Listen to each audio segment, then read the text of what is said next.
I'm the luckiest guy in the world. I got to see the last case of killer smallpox in the world. I was in India this past year, and I may have seen the last cases of polio in the world. There's nothing that makes you feel more the blessing and the honor of working in a program like that than to know that something that horrible no longer exists. So I'm going to show you some dirty pictures. They are difficult to watch, but you should look at them with optimism, because the horror of these pictures will be matched by the uplifting quality of knowing that they no longer exist. But first, I'm going to tell you a little bit about my own journey. My background is not exactly the conventional medical education that you might expect. When I was an intern in San Francisco, I heard about a group of Native Americans who had taken over Alcatraz Island, and a Native American who wanted to give birth on that island, and no other doctor wanted to go and help her give birth. I went out to Alcatraz and I lived on the island for several weeks. She gave birth, I caught the baby, I got off the island, I landed in San Francisco, and all the press wanted to talk to me because my 3 weeks on the island made me an expert in Indian affairs. I wound up on every television show. Someone saw me on television, they called me up and they asked me if I'd like to be in the movie and to play a young doctor for a bunch of rock and roll stars who were traveling in a bus ride from San Francisco to England. And I said, yes, I would do that. So I became the doctor in an absolutely awful movie called Medicine Ball Caravan. Now, you know, from the 60s, you're either on the bus or you're off the bus. I was on the bus. My wife and I, of 37 years, joined the bus. Our bus ride took us from San Francisco to London. We switched buses at the Big Pond. We then got on 2 more buses and we drove through Turkey and Iran, Afghanistan, over the Khyber Pass into Pakistan. Like every other young doctor, this is us at the Khyber Pass, and that's our bus. We had some difficulty getting over the Khyber Pass, but we wound up in India. And then, like everyone else in our generation, we went to live in a Himalayan monastery. This is just like a residency program for those of you that are in medical school. And we studied with a wise man, our guru named Karoli Baba, who then told me to get rid of the dress, put on a 3-piece suit, go join the United Nations as a diplomat, and work for the World Health Organization. And he made an outrageous prediction that smallpox would be eradicated, and this was God's gift to humanity because of the hard work of dedicated scientists. And that prediction came true, and this little girl is Rahima Banu, and she was the last case of killer smallpox in the world. And this document is the certificate that the Global Commission signed certifying the world to have eradicated the first disease in history. The key to eradicating smallpox was early detection, early response. I'm going to ask you to repeat that. Early detection, early response. Can you say that? Early detection, early response. Smallpox was the worst disease in history. It killed more people than all the wars in history. In the last century, it killed 500 million people. More than you're reading about Larry Page already. Somebody reads very fast. In the year that Larry Page and Sergey Brin, with whom I have a certain affection and a new affiliation, in the year in which they were born, 2 million people died of smallpox. We declared smallpox eradicated in 1980. This is the most important slide that I've ever seen in public health, because it shows you to be the richest and the strongest and to be kings and queens of the world did not protect you from dying of smallpox. Never can you doubt that we are all in this together. But to see smallpox from the perspective of a sovereign is the wrong perspective. You should see it from the perspective of a mother watching her child develop this disease and standing by helplessly. Day 1, day 2, day 3, day 4, day 5, day 6. You're a mother and you're watching your child, and on day 6, You see pustules that become hard. Day 7, they show the classic scars of smallpox umbilication. Day 8.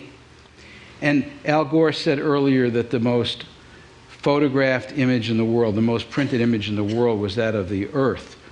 But this was in 1974, and as of that moment, this photograph was the photograph that was the most widely printed, because we printed 2 billion copies of this photograph, and we took them hand to hand, door to door, to show people and ask them if there was smallpox in their house, because that was our surveillance system. We didn't have Google, we didn't have web crawlers, we didn't have computers. By day 9, you look at this picture and you're horrified. I look at this picture and I say, thank God, because it's clear that this is only an ordinary case of smallpox, and I know this child will live. And by day 13, the lesions are scabbing, his eyelids are swollen, but you know this child has no other secondary infection. And by day 20, while he will be scarred for life, he will live. There are other kinds of smallpox that are not like that. This is confluent smallpox, in which there isn't a single place on the body where you could put a finger and not be covered by lesions. Flat smallpox, which killed 100% of people who got it. And hemorrhagic smallpox, the most cruel of all, which had a predilection for pregnant women. I've probably had 50 women die. They all had hemorrhagic smallpox. I've never seen anybody die from it who wasn't a pregnant woman. In 1967, the WHO embarked on what was an outrageous program to eradicate a disease. In that year, there were 34 countries affected with smallpox. By 1970, we were down to 18 countries. In 1974, we were down to 5 countries. But in that year, smallpox exploded throughout India. And India was the place where smallpox made its last stand. In 1974, India had a population of 600 million. There are 21 linguistic states in India, which is like saying 21 different countries.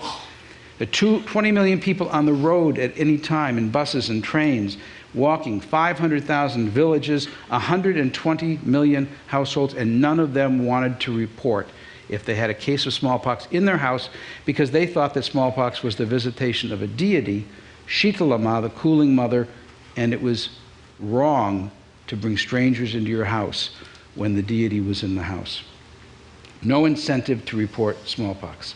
It wasn't just India that had smallpox deities. Smallpox deities were prevalent all over the world.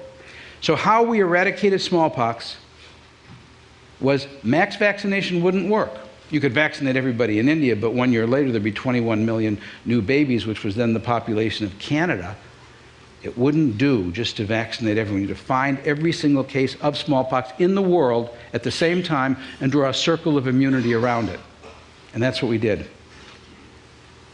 In India alone, my 150,000 best friends and I went door to door with that same picture to every single house in India. We made over 1 billion house calls.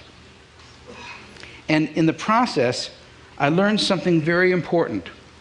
Every time we did a house-to-house search, we had a spike in the number of reports of smallpox.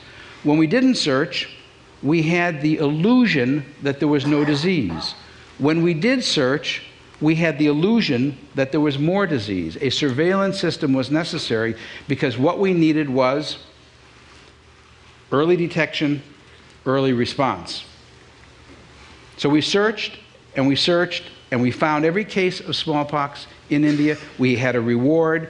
We raised the reward. We continued to increase the reward. We had a scorecard that we wrote on every house. And as we did that, the number of reported cases in the world dropped to 0.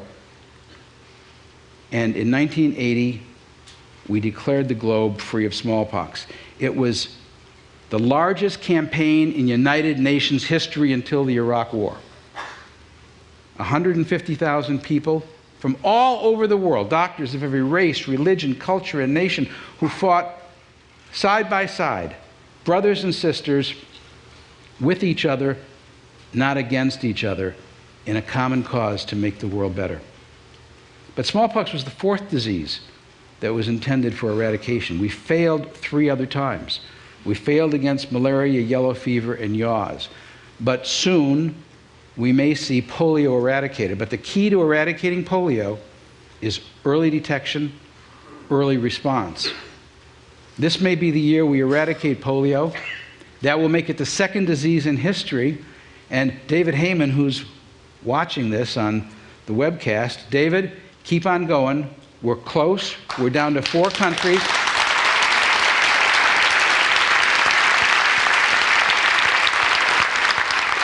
I feel like Hank Aaron, Barry Bonds can replace me anytime. Let's get another disease off the list of terrible things to worry about. I was just in India working on the polio program. The polio surveillance program is 4 million people going door to door. That is the surveillance system. But we need to have early detection, early response. Blindness, the same thing. The key to discovering blindness is doing epidemiological surveys and finding out the causes of blindness so you can mount the correct response. The SEVA Foundation was started by a group of alumni of the smallpox eradication program who, having climbed the highest mountain, tasted the elixir of the success of eradicating a disease, wanted to do it again. And over the last 27 years, SEVA's programs in 15 countries have given back sight to more than 2 million blind people.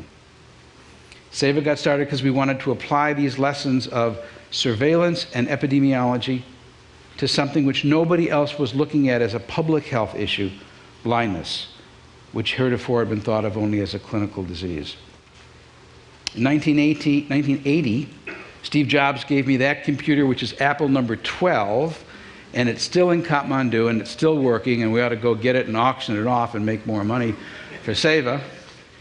And we conducted the first Nepal survey ever done for health and the first nationwide blindness survey ever done, and we had astonishing results.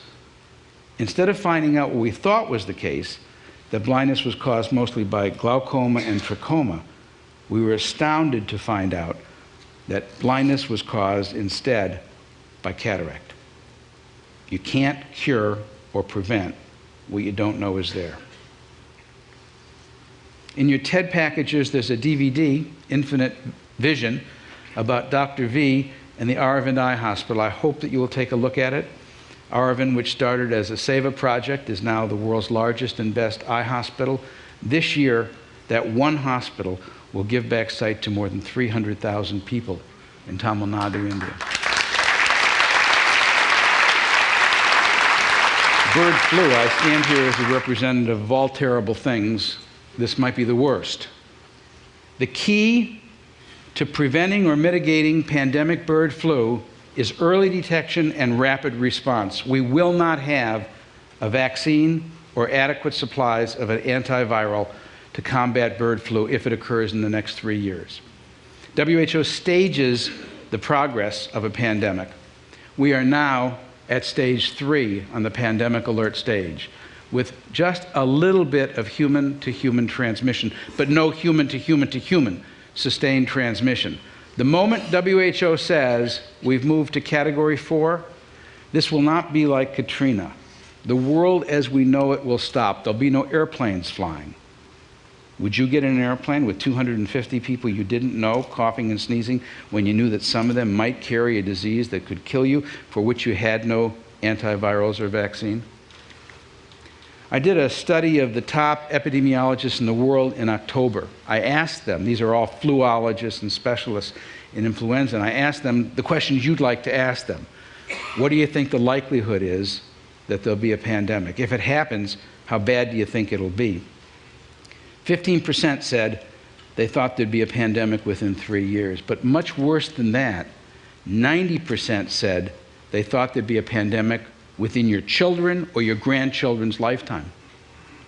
And they thought that if there was a pandemic, 1 billion people would get sick. As many as 165 million people would die.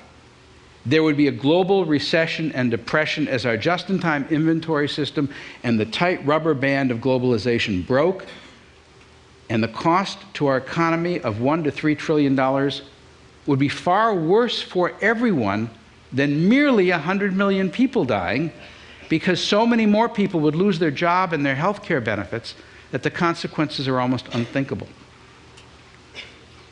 And it's getting worse because travel is getting so much better. Let me show you a simulation of what a pandemic looks like so we know what we're talking about. Let's assume, for example, that the first case occurs in South Asia. It initially goes quite slowly. You get 2 or 3 discrete locations. Then there'll be secondary outbreaks. And the disease will spread from country to country so fast that you won't know what hit you. Within 3 weeks, it will be everywhere in the world. Now, if we had an undo button, and we could go back and isolate it and grab it when it first started, if we could find it early and we had early detection and early response, and we could put each one of those viruses in jail, that's the only way to deal with something like a pandemic. And let me show you why that is. We have a joke. This is an epidemic curve, and everyone in medicine, I think, ultimately gets to know what it is. But the joke is an epidemiologist likes to arrive at an epidemic right here and ride to glory on the downhill curve. But you don't get to do that usually. You usually arrive right about here. What we really want is to arrive right here so we can stop the epidemic. But you can't always do that. But there's an organization that has been able to find a way to learn when the first cases occur, and that is called GPHIN. It's the Global Public Health Information Network. And that simulation that I showed you that you thought was bird flu, that was SARS. And SARS is the pandemic that did not occur. And it didn't occur because GPHIN found the epidemic of the pandemic to be of SARS 3 months before WHO actually announced it. And because of that, we were able to stop the SARS pandemic. And I think we owe a great debt of gratitude to GPHIN and to Ron St. John, who I hope is in the audience someplace, over there, who's the founder of GPHIN. Hello, Ron.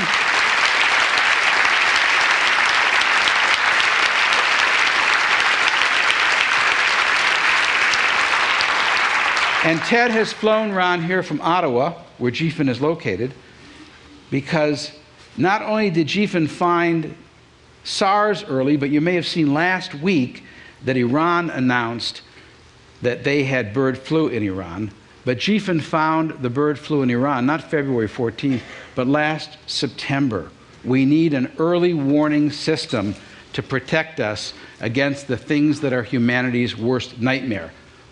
And so my TED Wish is based on the common denominator of these experiences: smallpox, early detection, early response; blindness, polio, early detection, early response; pandemic bird flu, early detection, early response. It is a litany. It is so obvious that our only way of dealing with these new diseases is to find them early and to kill them before they spread. So my TED Wish is for you to help build a global system, an early warning system, to protect us against humanity's worst nightmares. And what I thought I would call it is early detection. But it should really be called total early detection. What?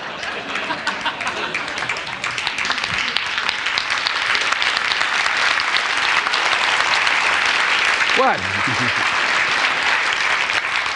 But in all seriousness, because this idea is birthed in TED, I would like it to be a legacy of TED, and I'd like to call it the International System for Total Early Disease Detection. And instead then becomes our mantra. So instead of a hidden pandemic of bird flu, we find it and immediately contain it. Instead of a novel virus caused by bioterror or bioerror or shift or drift, we find it and we contain it. Instead of industrial accidents like oil spills or the catastrophe in Bhopal, we find them and we respond to them. Instead of famine, hidden until it is too late, we detect it and we respond. And instead of a system which is owned by a government and hidden in the bowels of government, let's build an early detection system that's freely available to anyone in the world in their own language. Let's make it transparent, non-governmental, not owned by any single country or company, housed in a neutral country with redundant backup in a different time zone and a different continent. And let's build it on GFIN. Let's start with GFIN. Let's increase the websites that they crawl from 20,000 to 20 million. Let's increase the languages they crawl from 7 to 70 or more. Let's build in outbound confirmation messages using text messages or SMS or instant messaging to find out from people who are within 100 meters of the rumor that you hear if it is in fact valid. And let's add satellite confirmation, and we'll add Gapminder's amazing graphics to the front end, and we'll grow it as a moral force in the world, finding out those terrible things before anybody else knows about them and sending our response to them. So that next year, instead of us meeting here lamenting how many terrible things there are in the world, we will have pulled together, used the unique skills and the magic of this community, and be proud that we have done everything we can to stop pandemics, other catastrophes, and change the world beginning right now.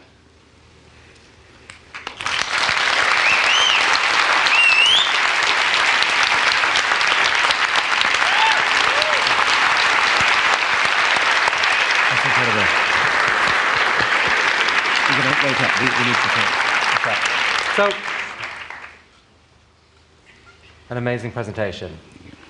First of all, just so everyone understands, you were saying that by creating web crawlers, looking on the internet for patterns, they can detect something suspicious before WHO, before anyone else can see it.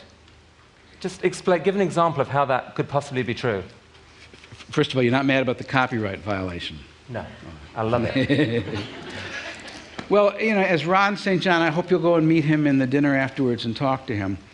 When he started GFIN, in 1997 there was an outbreak of bird flu, H5N1. It was in Hong Kong. And a remarkable doctor in Hong Kong responded immediately by slaughtering 1.5 million chickens and birds, and they stopped that outbreak in its tracks. Immediate detection, immediate response. Then a number of years went by, and there were a lot of rumors about bird flu. Ron and his team in Ottawa began to crawl the web, only crawling 20,000 different websites, mostly periodicals, and they read about and heard about a concern of a lot of children who had high fever and symptoms of bird flu. They reported this to WHO. WHO took a little while taking action because WHO will only receive a report from a government because it's the United Nations. But they were able to point to WHO and let them know that there was this surprising and unexplained cluster of illnesses that looked like bird flu. That turned out to be SARS. That's how the world found out about SARS.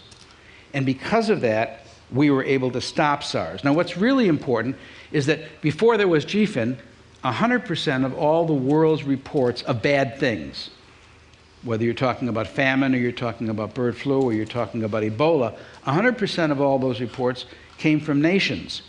The moment these guys in Ottawa, on a budget of $800,000 a year, got cracking, 75% of all the reports in the world came from GFIN, 25% of all the reports in the world came from all the other 180 nations. Now, here's what's real interesting. After they'd been working for a couple years, what do you think happened to those nations? They felt pretty stupid. So they started sending in their reports early, and now their reporting percentage is down to 50% because other nations have started to report. So can you find diseases early by crawling the web? Of course you can. Can you find them even earlier than GFIN does now? Of course you can. You saw that they found SARS using their Chinese web crawler a full 6 weeks before they found it using their English web crawler. Well, they're only crawling in 7 languages. these bad viruses really don't have any intention of showing up first in English or Spanish or French. So, yes, I want to take GFIN, I want to build on it, I want to add all the languages of the world that we possibly can. I want to make this open to everybody so that the health officer in Nairobi or in Patna, Bihar will have as much access to it as the folks in Ottawa or in CDC. And I want to make it part of our culture that there is a community of people who are watching out for the worst nightmares of humanity and that it's accessible to everyone.